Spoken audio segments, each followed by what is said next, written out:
बर्तमान आंबर सीजन जेहेतु चली तो आंब खटाटा बनवाटा तो सत। तो यहाँ कंचा आंब मु आनी हारी हाफ केजी ताकू चोपा छड़ेकी काटी देछि। चोपा सह भी यहाँ करती केते जण किंतु मु चोपा छड़ेकी करे। तो यहाँ आमे किछि माने टिके ओडिशा ठू अलग स्टाइल रे करबा बेसर वगैरह किछि दबानी। बहुत इजी प्रोसेस रे आंब खटाटा आमे प्रिपेयर करबा। एपटे एटा कहंती आम की लंजी एमती किछि गोटे कहंती ताको। तो प्रथम मुझे तेल आड कर देछि अल्प टिके तेल पाखापाखि 1 टेबुल स्पून तेल आड कर देछि। तापरे 5 फुटण आड कर दबा। जदि आपण मन लंका खाती ताहले लंका को आड करिवे। लंका गुंड बा सुखिला लंका आड करि पारिबे। एथिरे प्राय रेसिपी रे आड करा जाए। ए रेसिपी टारे भी आड करा जाए। तो एबे मु आंबो को आड कर देछि एथिरे आउ लूण हलदी ये दुईटा जिनस आम ए केवल आड करवा। आउ यहाँ इतनी सिंपल जी भजा बनवाटा जी कष्ट यहाँ भी से कष्ट आ बहुत ही टेस्टी बने यहाँ। आ कलर पाई मुझे काश्मीरी लाल मिर्च पाउडर आड कर देछि। आपण माने लाल मिर्च पाउडर आड करि पारिबे। आ एठी मु कलर रो भजा करी टिके अलग स्टाइल रे सेटा को भी काटिकी मु रखी देछि। तो एठी देखंतु आंबटा को टिके एपट सेपट करदबा टिके उल्टा पाल्टा कर देकी तापरे आमे ताकू घोड़े दबा। पाखापाखि 5 ରୁ 7 मिनिट आमे ताकू छाड़ी दबा एमिति कंडीशन रे। आउ ताकू तापरे 5 ରୁ 7 मिनिट पर आमे इथरे गुड़ आड कर दबा। आपण पकर पानी गुड़ थिले तो बहुत इजी आ टिके लेट रे भी आड करले चलिबो। आंबड़ा मात्र 15 मिनिट रे सीजी जिवो। तो आउ 5-7 मिनिट भितर हमर ए गुड़टा हमर मेल्ट हबो आ आंब सांगरे कुक हबो। सेथि पई आमे गुड़टा को मु पके देछि। मात्र 15 मिनिट रे जिनसटा आपनकर रेडी हे जिवो। ओ भी तावा रे आपन को ना प्रेशर कुकर दरकार ना किछि दरकार। देखंतु गुड़ को आड कर देछि आ लो फ्लेम रे आमे को छाड़ी दबा। 5 मिनिट भीतर हमर गुड़टा मेल्ट हे जिवो। आउ केमिति अछंती आपण माने आशा करूछि आपण माने समस्ते भलरे थिबे सुस्थ थिबे आ भगवान के दयारु बहुत ही भलरे थिबे। तो देखंतु गुड़ टिके कम पड़गला तेणु मतलब आउ टिके गुड़ आड करके मु ताकू ढांकी देछि। आ बस देखो गुड़ाटा धीरे धीरे धीरे धीरे केमती मेल्ट हो आसलानी। कलर केते भल आर आसलानी। आ इथरे पानी भी दबा को पड़ेनी। आपण चाहिए हल्का टिके पानी ऐड करि परिबे जदि आपण जाल टिके अधिका अछि। अदरवाइज ये रेसिपीटा रे एपटे पानी बिल्कुल भी ऐड करंतिनी। आ ये रेसिपीटा को आपण माने आराम से गोटे सप्ताह पर्यंत फ्रिज रे रखि परिबे आ खाई परिबे।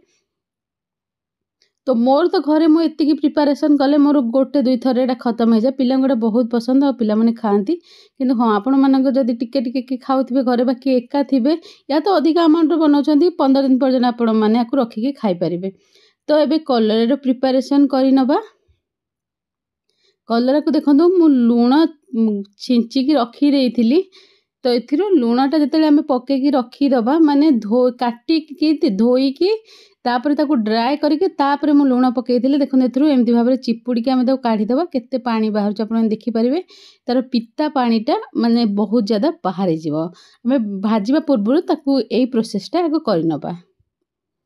आउ आज दिन में मुझे कौन सी भी ऑर्डर रखीनी कौन पाई रखीनी कहीं मोर टिके शॉपिंग वगैरह जीवार अच्छी से आज कौन सी ऑर्डर रखीनी। सावित्री जिते पाखे लानी सावित्री शॉपिंग तो करिया को पड़ो से लगी आज मु शॉपिंग पाई जीवी। से ब्लॉगटा आपन को माने ए वीडियो रे आगो को आपण माने देखि पारिबे। तो एटा लंच रो प्रिपरेशन करूची। आ देखंतु एटा मोर रेडी हे गलानी आंब खट्टा हमर जोटा कहते। आ एथिरे हल्का टिके चाट मसला आ ब्लैक सॉल्ट आमे ऐड कर दबा। बस एतिकी जिनस ऐड कर दियंतु। हाँ आपन जदि पसंद हल्का टिके पानी एथिरे ऐड कर परबे जदि आपन केटा ड्राई लागुची। जेहेतु एटा पानी ऐड हेनी पाखापाखि एटा आपन फ्रिज रे 15 दिन जाए रही जिवो। एटा रेडी हे गला आपन देखि पारुथिबे केते सुंदर बनिची। आ एबे हमें कलरा भजार प्रिपरेशन करि नबा।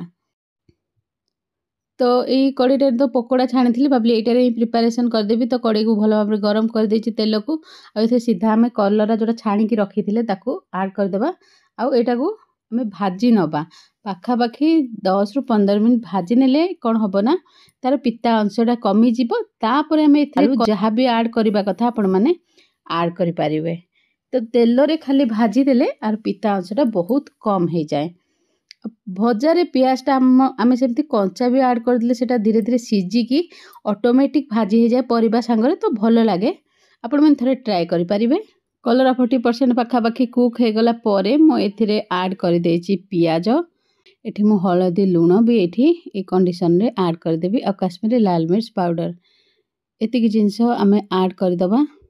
एबे आम को ढांकी कुक करदबा। आ जो कलर एटा को भाजबे से बिल्कुल भी ढांकबेनि आ मीडियम रु हाई फ्लेम रे खाली भाजी ने प्रथमे। देखो कलराटा आमर सिझी आसला 50 to 60% सिझी आसला। एबे मु एथिरे छोट छोट काटिकी आलू ऐड कर देछि तो आलूटा कलर संगरे एकदम ठीक टाइम रे सिझी जीवो।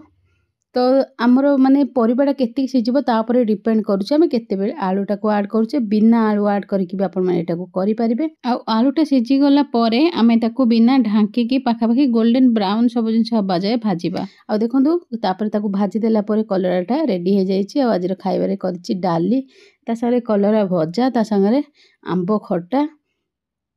पिलांकर केवल आ भितर आंबो खट्टाटा और डालीटा से खाइबे कलरा भजाटा तो से खाइबेनि। तांको पे जहाँ टिके पांपड़ वगैरह मु छाणी नेबी। आ एबे लंच पर एबे मैं बाहरी पड़लु मार्केटिंग रे। हम कहाँ जा रहे हैं?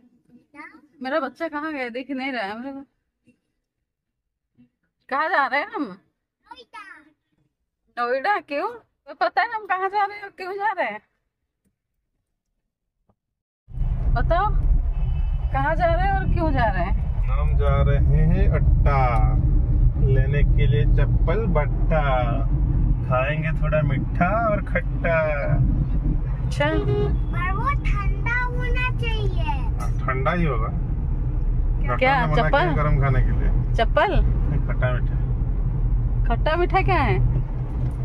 जो भी खाएंगे ठंडा होना चाहिए। डॉक्टर ने बोले हैं कि ठंडा खाना है। डॉक्टर बोले ठंडा खाने के लिए बाबू? क्यों क्या हुआ? कौन है देखे तो टिके कौन है जी? दांत तोड़वाया जो निकेत ने। कौन है लो बाबा एटा मतलब पसी जीव ना कोना भीतर से?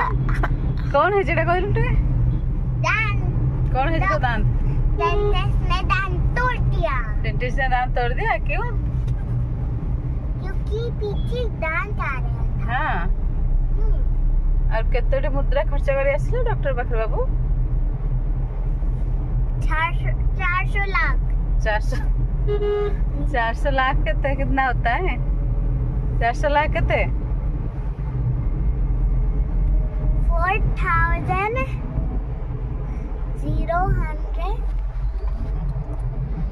4 times 01। 1300 तुमने खर्च करके आए हो एक गोटे दांत में। 1300 इतना सस्ता। दांत निकालने को 1300 इतना सस्ता? हाँ तू तो अंबानी जो नाती वाला कथा कहू। आउ एटा होची पर्थला फ्लाईओवर। आपण माने आर ना भी बहुत सुनी थिबे। बहुत फेमस मतलब नोएडा आउ नोएडा एक्सटेंशन मझरे एटा पड़े। साड़ी आनिबे चूड़ी आनिबे आ कौन दबा दे भल कथा एक्स्ट्रा सावित्री गिफ्ट को दबा दे किछि वाले गोटे मंगल सूत्र रे दरकार गोल्ड वाला दबा दे। अरे बाबा माने एटे बुली गला अपना घर को। आसिक